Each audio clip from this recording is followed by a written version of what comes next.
BPL এর জোড়া trophy নিয়ে চ্যাম্পিয়ন ফরচুন বরিশাল আজ হরেক আয়োজন রেখেছে নিজ বিভাগে। মাত্রই বরিশাল পৌঁছেছে দলটি।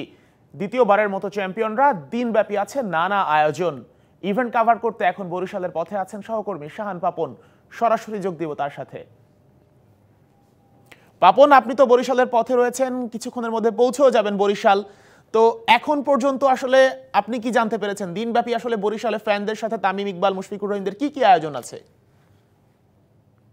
ধন্যবাদ শেখাঠিক। আমরা খবর পেয়েছি যে এর মধ্যে কিন্তু চার্টার প্লেনে বরিশাল পৌঁছে গেছে টিম ফরচুন বরিশাল, এবং সেখানে তারা বেলস পার্কের বিকেল ৩টায় তাদের গণসংবর্ধনা দেওয়া হবে। বরিশালের মানুষ মুখিয়ে আছে এই অনুষ্ঠানটার জন্য। তার আগে আমরা যেটা জানতে পেরেছি যে শহর প্রদক্ষিণ করার কথা রয়েছে, এছাড়া বিভিন্ন সংগঠন থেকে তাদেরকে সংবর্ধনা দেওয়ার কথা রয়েছে। তাছাড়াও এই স্থানীয় যে ক্রীড়ামোদী দর্শক এবং ক্রীড়া সংগঠক যারা আছেন তারা কিন্তু আসলে তাদেরকে বরণ করার জন্য মুখিয়ে আছে, এবং সাজ রব বিরাজ করছে এই মুহূর্তে বরিশালে, সেটা কিন্তু বলার অপেক্ষা রাখে না, এবং সেই খবরটাও কিন্তু আমরা পেয়েছি।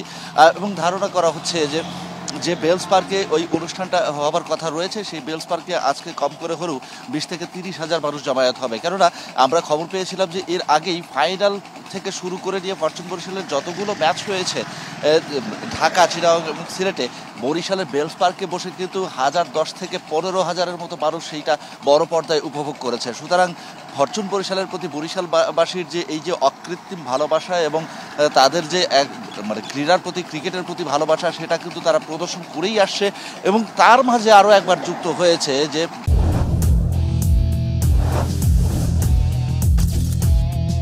এবারের আসরের ট্রফি জয়। সব মিলিয়ে ফরচুন বরিশাল টানা ২টা ট্রফি জিতলো, এবং সেই ২টা ট্রফি দিয়েই দল এখন বরিশালে অবস্থান করছে। এবং যেমনটা বলছিলাম যে বরিশালবাসীও মুখিয়ে আছে তাদেরকে বরণ করার জন্য। প্রাথমিকভাবে আমরা যেটা জানতে পেরেছি যে এয়ারপোর্ট থেকে সরাসরি তারা রেস্ট হাউসে চলে যাবেন, এবং কিছুক্ষণ বিশ্রাম নেওয়ার পরে কিন্তু আসলে শহর প্রদক্ষিণে বের হবেন, এবং তারপরে বেলস পার্কে সেই অপেক্ষমান সংবর্ধনার ব্যবস্থা রয়েছে। এবং সেখানে কিন্তু এরই মধ্যে আমরা যেটা জানতে পেরেছি অনেক মানুষ জড়ো হয়েছে এবং অপেক্ষা করছে তামিম মুশফিকদের দেখার জন্য, এবং সেই ট্রফি সাথে সেলফি তোলার জন্য। আরও একটা বিষয় সেটা হচ্ছে যে ট্রফি এবং ক্রিকেটারদের সাথে সেলফি তোলার একটা সেশন রাখা হয়েছে, এবং উন্মুক্ত সেই সেশন।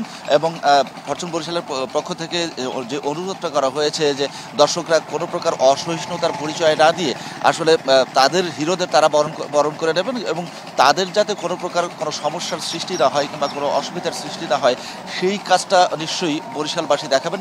সেরকমই একটা অনুরোধ কিন্তু রাখা হয়েছে ফরচুন বরিশালের কর্ণধার মিজানুর রহমান গতকালকেই সেই বিষয়টা ডিবিসি নিউজকে জানিয়েছেন। এখন দেখার বিষয় এই আসরটা আসলে কতটা জমে ওঠে এবং কতটা নাড়া দিয়ে যায় বরিশালবাসীকে।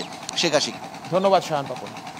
দর্শক, আমাদের সাথে যোগ দিয়েছিলেন সহকর্মী শাহান পাপন, জানাচ্ছিলেন আজ বরিশালে ফ্যানদের সাথে ফরচুন বরিশাল ক্রিকেটারদের কি আয়োজন আছে।